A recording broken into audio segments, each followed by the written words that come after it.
All right, hello, good afternoon or good morning, my friends. My name is Daoud Shahzad. I'm one of the PGY1 internal medicine residents at the University of South Dakota. And this video is just going to be about bicarb, about when we give bicarb. I know that residents, as an internal medicine resident, we're very comfortable giving like NL, NS, or LR, but we're not that comfortable giving bicarb. So I just want to talk about some of the theoretical indications of bicarb, when we'd see bicarb given, and just hopefully residents get more comfortable giving it or not giving it or knowing when it's indicated. So I'm just going to jump straight into it. So bicarb, obviously serum bicarb is 24 to 28 milliequivalents per liter. Bicarb, what does bicarb do? The theoretical use of bicarb is you're going to give bicarb, and then the bicarb is going to combine with an H plus ion. This is a negative. It's going to combine with an H plus ion, and you're going to go down on this H plus. So it's going to combine with that acid. The acid is going to, the H plus ion is going to go away, and then you're going to fix your acidemia, right? That's the idea of giving bicarb. So the first use of bicarb is a buffer, right? It's going to combine to the acid. It's going to form carbonic acid and things that you're going to blow it all off. So that's the first theoretical indication of maybe giving bicarb. It buffers the excess H plus ion. The second reason of giving bicarb is it fixes an acidosis, and it fixes the clinical manifestations of an acidosis. So when you have a pretty bad acidosis, when the pH is 7.1 or less, generally vasopressors stop to work. So if you're giving norepinephrine, if you're giving levofed, if you're giving epinephrine to butamine, these are not going to work in a really acidotic state. When the pH is less than 7.1, you might be maxed out on your norepinephrine at 30 micrograms or something, and it's not going to work. So you might want to give bicarb, fix the acidosis, so your vasopressors can kick in. So that's kind of the second theoretical indication of giving bicarb. Fixing a metabolic acidosis. Another theoretical indication would be a cardiac arrest scenario where they've just stopped breathing. The pH is becoming very acidotic, and you want to kind of fix that in hopes that, like, oh, maybe if I fix the acidosis, we'll bring them back. So a cardiac arrest scenario, you're not breathing off the carbon dioxide, acidemia is building, and then you might want to fix it and hoping you're going to bring them back. So a metabolic acidosis for buffering, and then a cardiac arrest scenario. Another one is severe hyperkalemia. You're going to cause a metabolic alkalosis. That's going to cause the potassium to shift into cells, and you're going to fix the hyperkalemia. And that's just one way. That's a theoretical way. I'm not saying these are indications. I'm saying these are theoretical indications of giving bicarb. So in severe hyperkalemia, by driving the potassium into cells. The next one is possible hydration before contrast use. So bicarb will be protective to the kidneys. We're going to talk about that a little later, but that's one possible theoretical indication of maybe just protecting the kidneys pre-contrast load. And then the last one is if we want to we want to cause an alkalemia if there's drug overdose. In some drugs work like cause havoc in an acidotic environment. So we want to bring the pH to an alkalemic environment and like an alkalosis, and hopefully we're going to deal with those drug toxicities in that way. So these are just the theoretical indications to give bicarb. Contraindications to give bicarb are obviously a metabolic alkalosis. You're just going to make it worse by giving more bicarb. So bicarb will already be 34. Don't give more bicarb if the bicarb is already 34. Another one is if there's a loss of bicarb kind of state, if they're peeing out all the bicarb via like an RTA or something, or if they're losing the bicarb by pooping it out by like diarrhea, giving bicarb won't fix it. You need to fix that underlying cause, and then you're just gonna then giving bicarb will work. So if you're giving bicarb and they're gonna dump it on you, there's no use to really giving bicarb here. So that's the second thing. And the third kind of contraindication to kind of maybe giving bicarb is, we're going to talk about this a little bit later, but bicarb comes with a pretty hefty volume load. So if they're already heart failure or volume up, by giving the bicarb, you're going to be giving a lot of volume. We're going to talk about this later, but you might want to hold off giving bicarb because of the volume associated with giving that bicarb. The second thing is renal failure. They're not going to be able to pee out that excess volume, so you may run into a problem. And the third thing you want to think about is when you're going to give bicarb, we're going to talk about this in a bit, but when you're going to give bicarb, you're going to give a lot of sodium with it. So if they're already hypernatremic, if sodium is running at 144, 145, by giving that bicarb to fix the bicarb, you're going to be giving a huge sodium load, so it might become a problem. So these are just some of the theoretical indications and theoretical contraindications, and we're going to get into like when to choose what, like where. So how do we give bicarb? Right, that's kind of the most obvious question. So bicarb comes in amps. So you'll hear this in a code scenario where you're like, let's give 2 amps of bicarb, let's give 1 amp of bicarb. So I'm just going to show you what an amp is. So so this is what the amp looks like. So this is a sodium bicarb amp. In the United States, this is what we give. So this is when we say give an amp of bicarb, this is what we're saying. We're saying give 1 unit of, we're going to open this packet and we're going to push this, whatever it's in here. So this bicarb is the IV push bicarb. This is sodium bicarbonate 1 amp. What is this 1 amp? So this 1 amp is 50 ml. So it's 50 milliliters. It's probably going to be written somewhere on it. So that's an amp of bicarb, 50 ml. So you're giving 50 ml of literal volume. What is in that 50 ml? So in that 50 ml, you have 50 milliequivalents of sodium and 50 milliequivalents of bicarb. Okay, when we say give 1 amp, we're giving 50 ml. In that 50 ml, you have 50 milliequivalents of sodium and 50 milliequivalents of bicarb. The entire osmolality of this thing is 100 milliequivalents. So that this is an amp of bicarb. This is 100 milliosmoles in 50 ml. If you extrapolate this about what this would be, this is hypertonic bicarb. Because if you extrapolate, show it to you up here. Maybe they talk about it here in this. So this bicarb is this one here. This is this 8.4% sodium bicarb. This is the 50 amp in 50 ml. So the 50 milliequivalents of bicarb in 50 ml with 50 milliequivalents of sodium.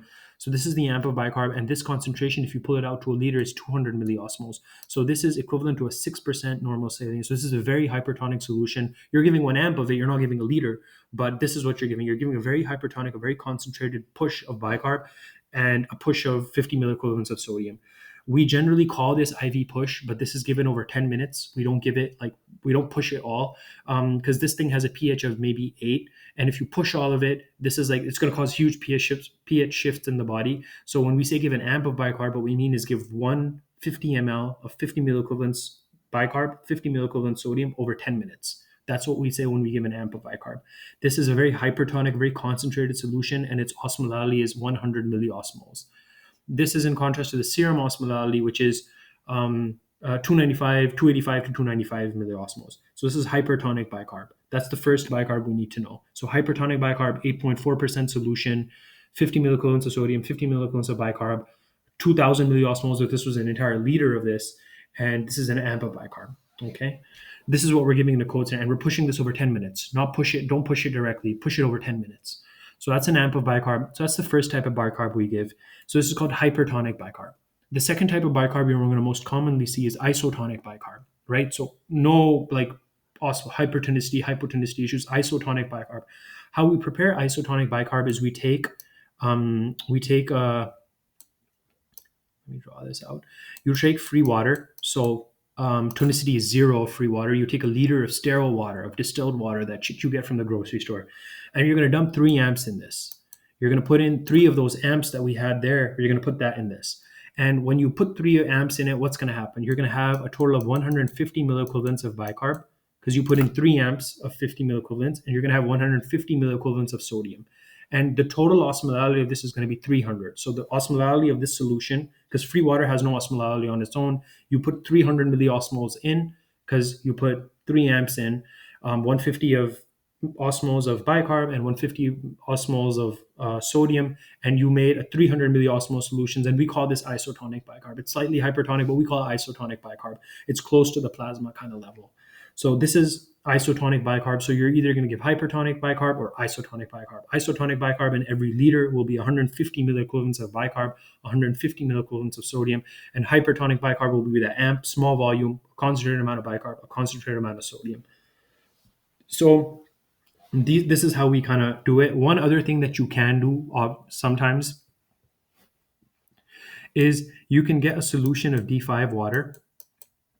Okay, D5 water itself will have an osmolality of 278. So and then you can put in 1 amp of bicarb into this. Okay, you're going to put in 1 amp of bicarb, so you're going to add 100 milliosmoles in, and your solution is already 278 milliosmoles. That's the total osmolality of 378. As soon as it goes into the body, the dextrose will metabolize, and this will become somewhat of an isotonic solution. Glucose itself is not a good osmotically active thing. So this also will call this an isotonic solution. How this metabolizes in the body and how it plays out, this will become an isotonic solution. So there are 2 ways to give isotonic bicarb. There's this first way where you give sterile water, 3 amps in it, 150 milliequivalents of bicarb in 1 liter, or you can do this 50 milliequivalents of bicarb in D5 water, and you only have 50 milliequivalents in 1 liter. And this turns out to be somewhat isotonic, okay? These are the 2 ways you give isotonic. So isotonic, if you think about it, every liter you're giving 150 milliequivalents. Just to get the bicarb up, this is quite a bit of fluid that you're going to give, free water that you're basically giving, to run that 150 milliequivalents, as opposed to imagine giving 3 amps of bicarb. So 3 amps of bicarb is a total of 150 milliequivalents of bicarb in 150 ml of solution. So you could quickly push 3 amps, or you could give it over a liter. Okay, the problem with pushing 3 amps is hypertonicity, yada, yada, yada. We'll talk about that later. So a few considerations. Let me make sure I'm not missing anything. So let's talk about isotonic bicarb first. So let's talk about this one, the isotonic, where you get a bucket of free water, okay, 1 liter of free water, and then you put in some 3 amps of bicarb in it, okay? You put 3 amps of, so this is 150 milliequivalents of bicarb and 150 milliequivalents of sodium, okay? I feel like I've said it like a million times now. So just an idea of how much this is and how much we need to give and things like that. So if we go here, so I want you to think about it like the bicarb deficit. We're going to get a 100 kg patient. So let's make him 100 kg. How do I get rid of the pen? So 100 kg patient. And let's say their bicarb is 24. So bicarb 24, that's normal. So they don't have a bicarb deficit, right? So to bring this patient up to a bicarb of 24, they don't have a bicarb deficit. So you're going to have to give 0 bicarb. Let's make this 20. Okay. So if your patient has a bicarb of 20 and they're 100 kilograms, you need to give 160 milliequivalents of bicarb to bring them up to speed. Okay, to bring them to 24, right? This equation will correct to 24. That's 160 milliequivalents of bicarb. So you can either give 1 liter of free water with 3 amps of bicarb in it, which is 150 milliequivalents of bicarb, or you could just give 3 amps of bicarb, 3 amps of hypertonic bicarb. So this, I would say, I would highly encourage you to go around to MD Calc and play with this equation so you have an idea of how much bicarb this is and how much bicarb you need to, how much bicarb you need to with. Our patients who are very acidotic, bicarbs of 10, look at this. This is 560 milliequivalents of bicarb. This is a shit ton of bicarb. Okay, so to fix this bicarb up to 24, we need to give 560 milliequivalents of bicarb. If that is your goal, you need to give this much bicarb. Now, it doesn't matter if you give it amps, hypertonic, or if you give it isotonic. This is how much you need to give. Okay, so just play around with this equation to have an idea of how much bicarb this patient's going to need. Okay, this is like an extreme case. Mostly we see bicarbs of 16 or bicarbs of like maybe 18. So this is how much we're going to need to give if you're really gung-ho about fixing something. So suppose we need to give 240 milliequivalents of bicarb. So what we can do is we can give 1 entire liter of isotonic bicarb, that's 150 milliequivalents, then give 1 more liter of isotonic bicarb, that's another 150 milliequivalents. Now we've given the patient 2 liters of fluid with 300 milliequivalents of bicarb, and we're close to kind of our fixing value. That's one way to do it. Considerations in this is you just gave 2 liters, bro. All right. So if they're already volume overloaded, stuff like that, if they're already sick or if they're already in septic shock or something or in the ICU, you just gave 2 liters. And if they have an AKI on CKD or some shit like that, you just gave 2 liters that you're going to have to deal with in the future. You also gave 2 liters, but also remember, you gave 150 milliequivalents of 300 milliequivalents of, if you give 2 liters, you gave 300 milliequivalents of bicarb, 300 milliequivalents of sodium. You need to watch that sodium. All right. So this is like one of those situations where BMPQ4 is going to be thrown around. So the problem with isotonic bicarb, just at the end of the day, is volume, sodium. Okay. So that's the problem with giving isotonic bicarb. You could give this amount of bicarb. All right. You could give this amount of bicarb in hypertonic pushes. You could give maybe 3 or 4 or 5 amps. Okay. So 5 into 50, 250. You could give maybe 5 amps of hypertonic bicarb, right? Maybe again, you're still giving a lot of sodium, but you're not giving that much volume, okay? And you're giving these as slow pushes, so you're not dealing with the pH like stuff, and you give it slow pushes. That's kind of how you could go about fixing this if you wanted to fix this, okay? So let's talk about what else do I want to talk about? So how does bicarb? So let's talk about bicarb and potassium for a little bit. So how bicarb works is it's going to cause. So when you give a lot of bicarb, what happens is bicarb has multiple effects on potassium. That's kind of what I'm getting at. We're going to have some effects where it brings up the potassium, and some effects where it brings down the potassium, and some effects where it doesn't do anything. So in the past, we used to think that bicarb is good for hyperkalemia, right? That's what we used to think in the past. Why? Because when we give bicarb, we cause an alkalosis. When we cause an alkalosis, we drive potassium into cells. Go read up about why this happens or things like that. I'm not going to explain it, but an alkalosis causes potassium to go into the cells via the potassium hydrogen exchanger kind of situation. That's one thing that bicarb does. This is kind of equivalent, like bicarb also will cause potassium to be pulled out of cells. It's called solute drag. So if you Google potassium solute drag bicarb, you'll figure out the mechanism. And these two mechanisms kind of counteract themselves. And hypertonic bicarb generally does not cause potassium shifts. Isotonic bicarb will. Hypertonic bicarb, these two effects will negate each other, and there's going to be no shift in potassium. Isotonic bicarb will cause alkalosis and will cause potassium to go down. But hypertonic bicarb generally will not cause a potassium shift. That's just something you need to know. Just go and understand like the physiology that's going on here. I'm not going to explain it in this video. Another thing that bicarb will do is it'll bring the pH up, right? Because you're giving bicarb, it's a pH of 8 solution. So you're going to bring the pH up. You're going to cause an alkalosis. When the pH goes up, albumin is bind to albumin usually binds has a binding site for a hydrogen ion. So when the pH goes up, albumin will give up that H plus ion for the serum to try to bring the pH back down. That's how the body works. So albumin will be free. And what is albumin going to bind to? It's going to bind to calcium. So calcium will bind to the albumin. So your ionized calcium and your serum calcium is going to go down. So bicarb will cause hypocalcemia. Okay, it's not pretty severe. Okay, if the patient is already hypocalcemic, it will make it worse. But if the patient is normal calcemic, you'll be fine. You don't really need to give that much more calcium. But bicarb will cause hypocalcemia. All right, go figure out what the albumin, the hydrogen, and the calcium are doing. Just read up on it on your own. But if they're not already hypocalcemic, so bicarb won't really make it worse. But if they're hypocalcemic, you might have to give some calcium with it. So maybe 2 grams of calcium gluconate. So let's talk about the theoretical uses of bicarb. I've talked a lot. I'm just going to talk about the theoretical uses of bicarb now. So one instance where we can give bicarb if someone has ARDS or someone can't blow off CO2. Okay, so CO2 is building up in the body. They're becoming acidotic from a respiratory standpoint. Over time, what's going to happen is the kidneys are going to see that the CO2 is high, and the kidney is going to be like, "Hey, I'll hold on to bicarb, and that will fix the pH." Right? That's kind of what happens. That's the normal physiological response. So they're acidemic, they're an ARDS or some shit like that.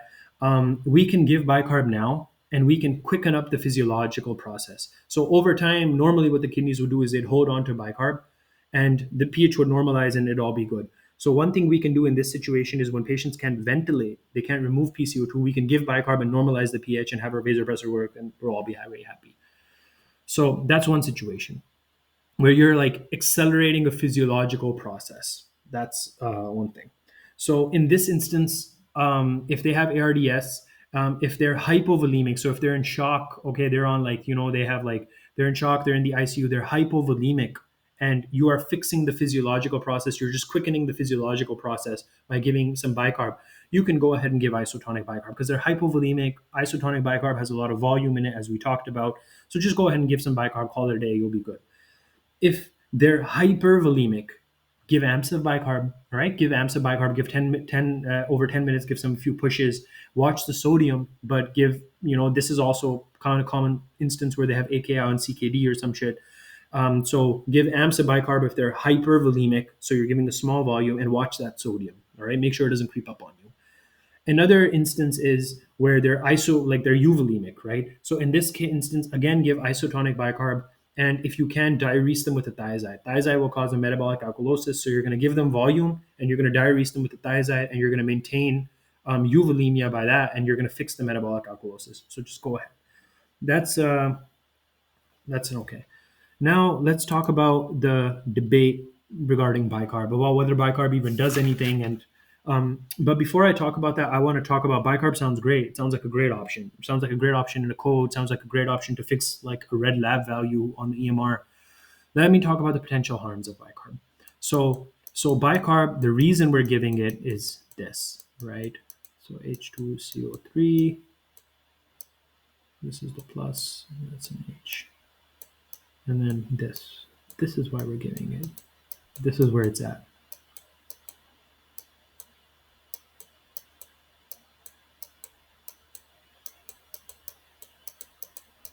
If you know this equation, you're a G.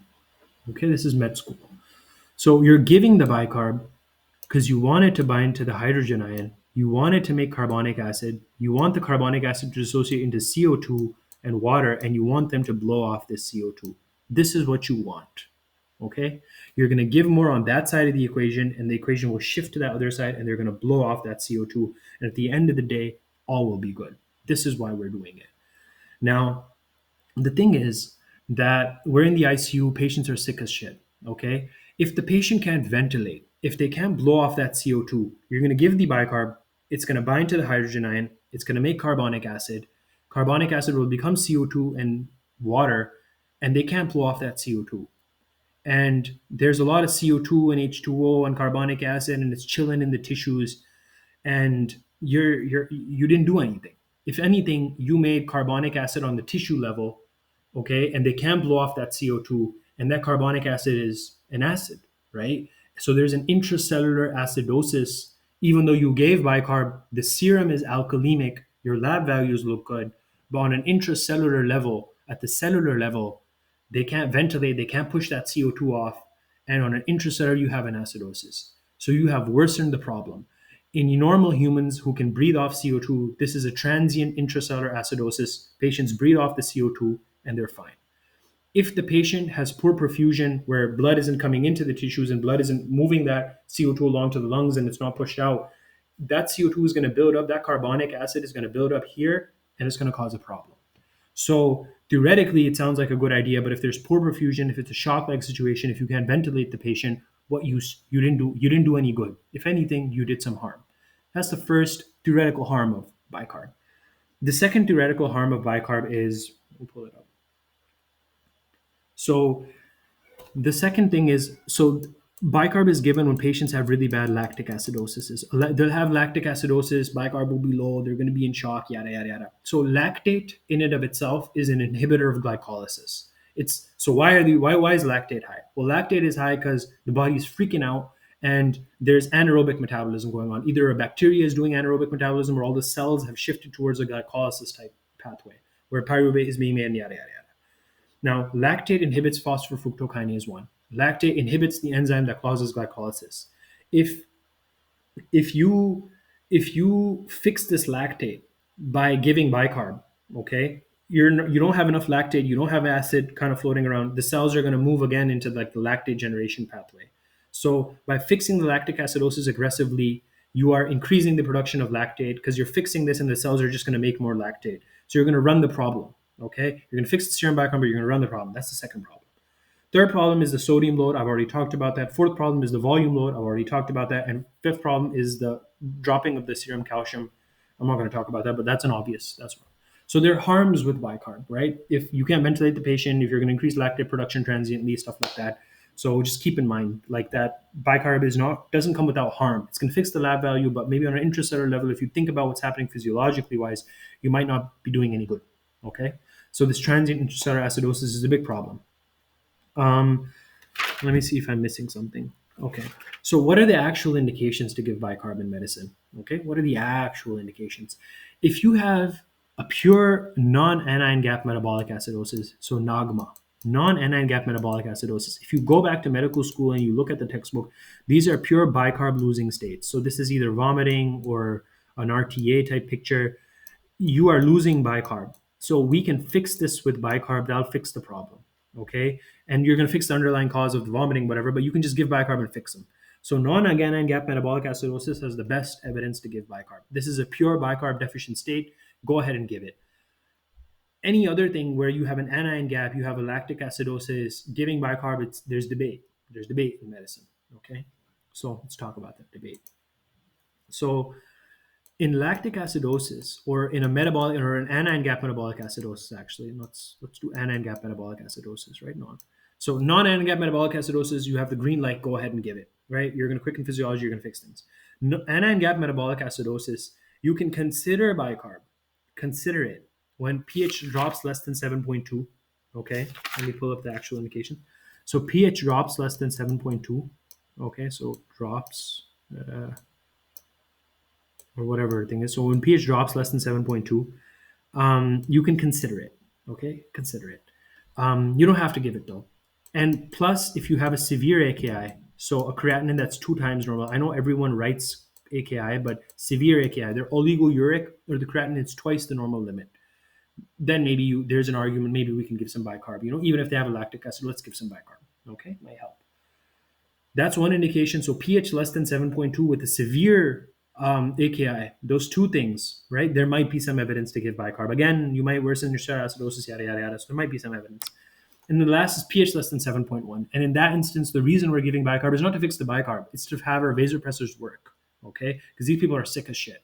They need some vasopressors. So we need those vasopressors to work. So pH less than 7.2 with a severe AKI, give bicarb. Okay? pH less than 7.1, bicarb, not a bad idea. Again, amps of bicarb are better than isotonic bicarb. Um, One other thing is with lactic acidosis, we think that giving bicarb will not fix your lactic acidosis. You have lactic acid that's floating around. You need to fix the cause of this lactic acidosis. So is this septic shock? Are the bacteria making it? Are the cells making it? We need to fix the underlying cause. And over time, as we fix the cause, this lactate will metabolize into bicarb and the bicarb will normalize. We don't need to give any exogenous bicarb. So, fix the lactic acidosis is kind of the biggest push in, I think, ICU medicine from what I understand.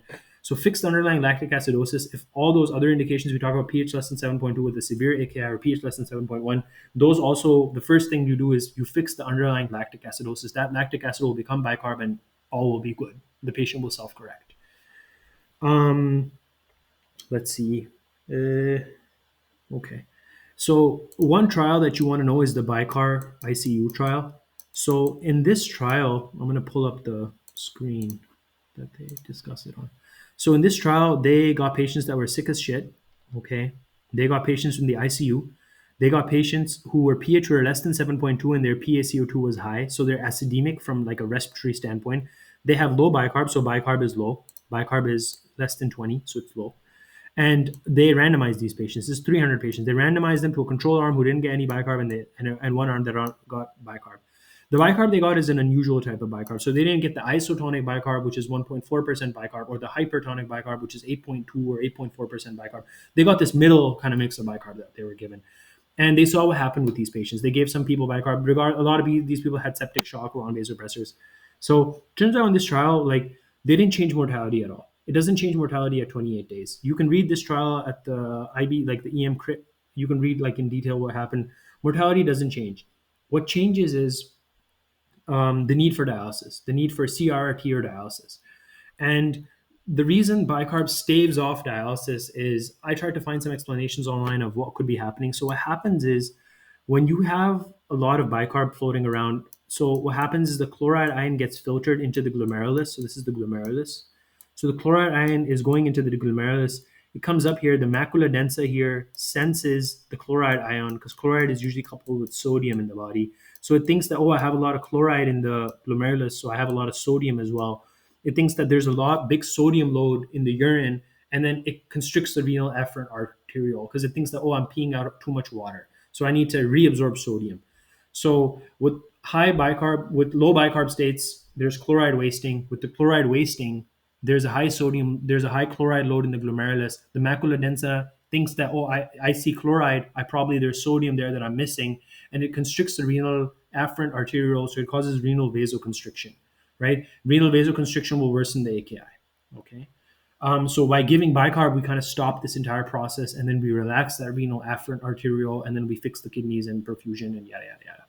So that's kind of the reason. So acidemia causes renal vasoconstriction. So maybe by fixing that, the idea is that you cause renal vasodilation, blood goes to the kidneys, and GFR is fine and everything, all is good.